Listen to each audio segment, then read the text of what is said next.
chạy ra ê lông chạy trong nề hàng chiều nhẹ miền đây coi hoài xin buồn chiều tin hương sao chiều cơn mẹ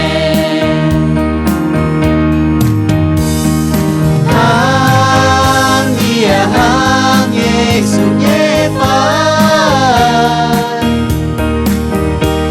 nhìn tai quê ye chiang quê nè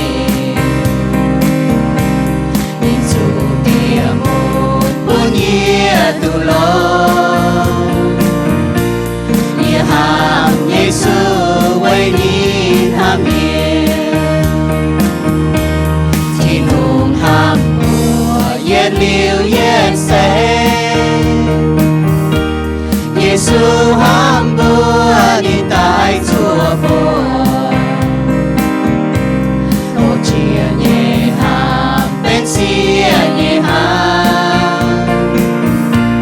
bữa hòm nhẹ ham quay phu nhẹ ham